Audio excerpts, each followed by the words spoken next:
Okay, this is a video about first lessons. And to start off your first lesson successfully, you need to be there on time, which is 30 minutes before the first class time starts. And you need to be 100% prepared. Have all of your paperwork, know what you're teaching that night, know everything that you're supposed to know with your class location. Okay, so as soon as you get into your room, immediately get set up. Make sure that you as a coach are standing at a point in the room where nobody is behind you. So it should be you facing your students with the parents all in the back perimeter. Okay, anytime someone is up behind you, then the kids are looking at them as well. If you're in a room with a mirror, we don't use the mirror. You're always facing your students when you're teaching, so if you can turn them, and the mirror is actually a distraction. So if you can turn them, do that. If it doesn't make sense to turn them, then you have to live with them staring at themselves all through the lesson. So, okay, so you set up your attendance table, go get your spot set up, make sure you don't come in with a lot of personal items. You should have a CYSC bag. If you don't, we'll get you one, and put all of your personal belongings, leave everything in your trunk or your car except for your keys, so nothing gets taken.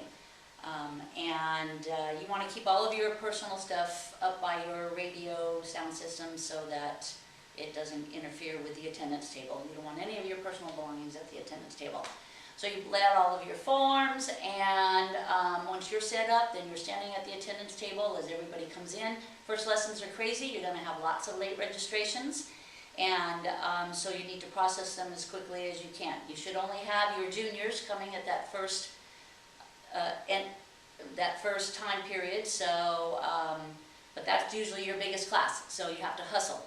Make sure that you're calling them over to you and getting them going. Don't stand there and wait for them to come to you, or they walk in, they see other parents who are already registered sitting down, so they'll go sit down and not do their paperwork. So keep your eye on that door and keep everything moving, okay? And that's actually the theme of all the lessons, is to keep everything moving.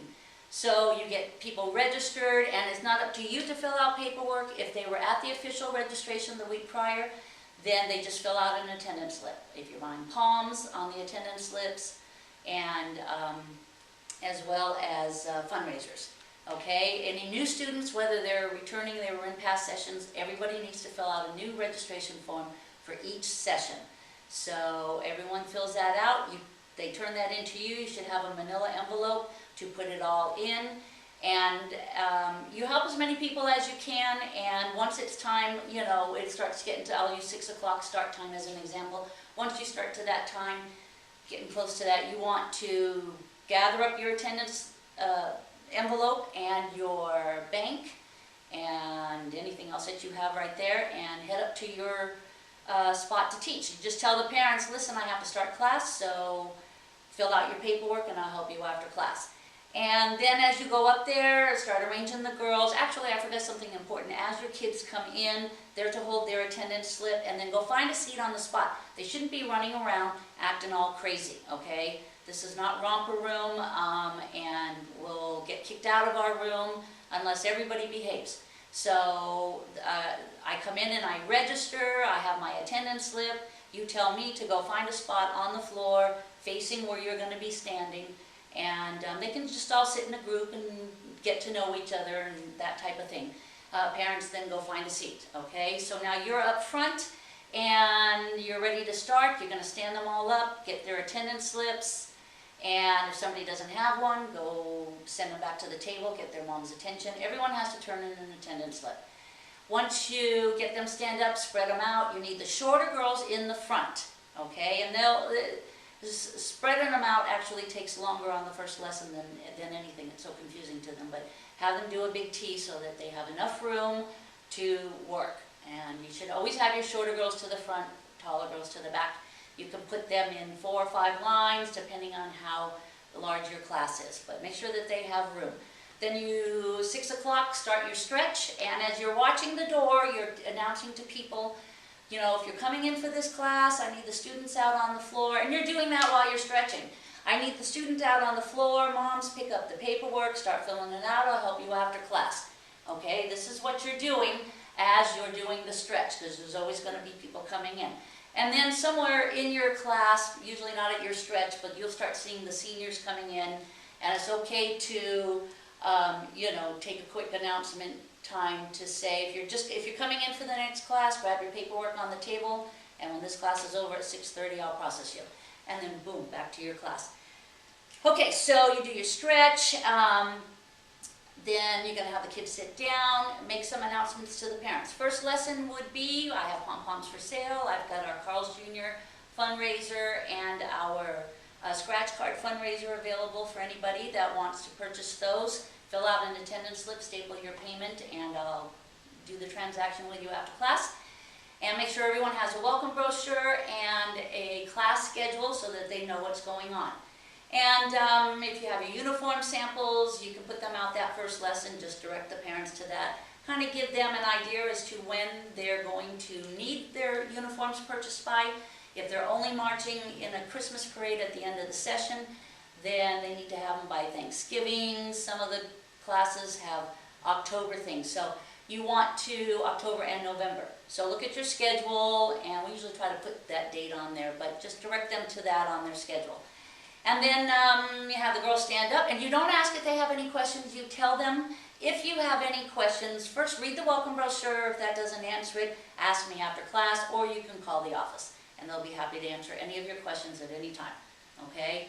And then have the girls stand up, spread out, adjust some lines, because as the girls are coming in late, you're telling them, just get anywhere. You're not going to stop and fix lines in the middle of the stretch. Just say, just stand over there, and I'll fix the lines when we get started. So that's what you're going to do now, is fix your lines, shortest to tallest in the back, so that everybody can see. All right? Makes sense. Then you're going to give them their first drill team command, which is our Corps, Attend Hut. California Youth Spirit Corps is spelled C-O-R-P-S, but the P is silent. So it's just like Marine Corps, Spirit Corps. And you're going to teach them that. And they're just standing here like this right now.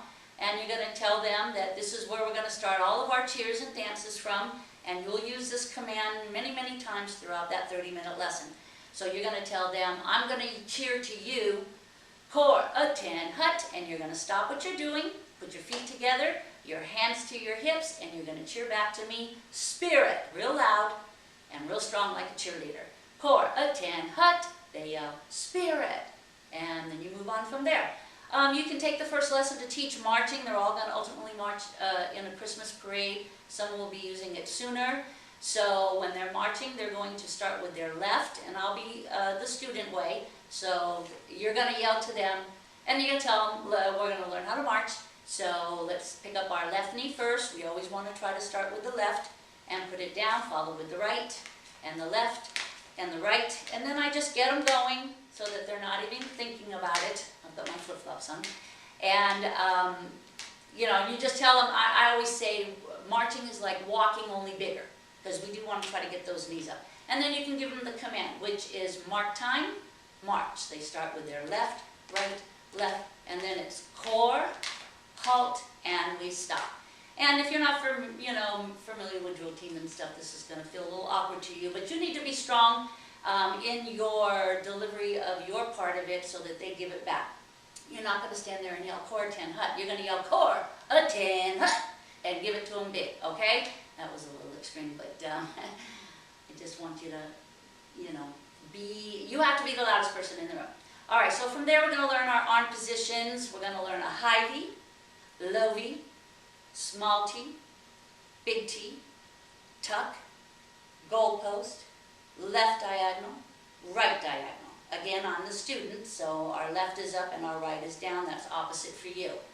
And to teach that, I first like to explain to the kids you have to use your muscles. I make them show me their muscles. Sometimes we do the Arnold Schwarzenegger muscles down here, and just get them to be aware that they need to have strong arms and not spaghetti noodle arms. So I'll call them to attention, Corps, Attend Hut, Spirit.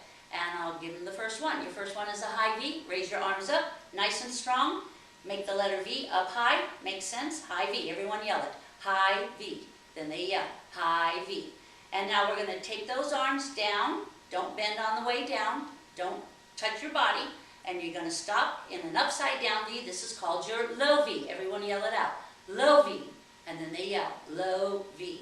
High V, up, low V, down. High V, up, low V, down. So you give them a little bit of a drill. Core, 10, hut, spirit. All right, everyone, yell as you do it. So now you're going to say the move. You don't do the move until they do it. So you do it with them.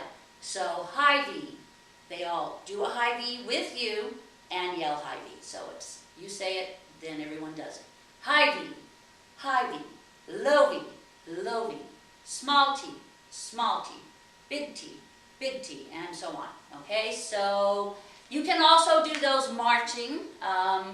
That way they get used to doing moves while they're marching, which they're going to have a routine. So just get them marching with all of your commands, and then have them call it out and then have them do that, okay? All right, so after your arm positions, then you can go into your first lesson cheer, which in this case is our California Spirit Corps cheer. We're going to start with a tuck. And you know, I'm not going to teach the cheer right now because I don't have enough time on the video, but you need to explain to them the ready, okay. That's what I'm trying to spit out here. So you're going to say, now we're going to learn our first cheer, and this is the way we're going to start all of our cheers. I'm going to yell to you, ready, and you're going to cheer back to me, okay. So have them try that, ready, and then they yell, okay, real fast. And always make sure that your kids' feet are together and their hands are to their hips. If students have their feet apart, that's a big messy line. So we make sure and correct them, okay?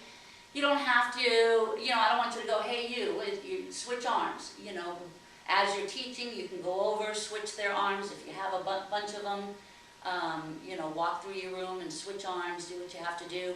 Or address the class as a whole, because usually there's more than one making a mistake anyways, okay? So then you're going to, after you explain the ready okay, then you're going to start layering in the cheer. So the first thing is I'll explain CYSC stands for California Youth Spirit Corps. That's what we're going to say first. So I'll just have them say the words, ready, okay, California Youth Spirit Corps. All right, on California, we're going to do a tuck. And they'll already know this because they just did it in their arm positions. That's the whole point of this first lesson cheer. Ready, okay, California. And make sure that they're setting those elbows down. I don't want just hands to come up, okay? We want a kaboom right here. And then on youth, we're going to do a goalpost. Hug your ears. Make sure it doesn't look like a high V. This is a goalpost. Get them up. And then spirit is a left diagonal. Your left is up and your right is down. And core, we're going to switch. Don't bend the arms in between. Make sure they're not doing this in between. And then have them do that a few times before you get to the next part. And for your seniors and advanced, you will go through that quicker than your juniors. So you can do an X jump simply by going 1, and then a high V with a kick, 2, both legs out to the side, 3, and then we stand up on 4. And that would be another thing to teach them in first lessons. And then also with your seniors and advanced, you can see who can do cartwheels and splits and things like that. All right, so I'm sure I left out a ton, but hopefully this will help all of our new coaches get through that first lesson.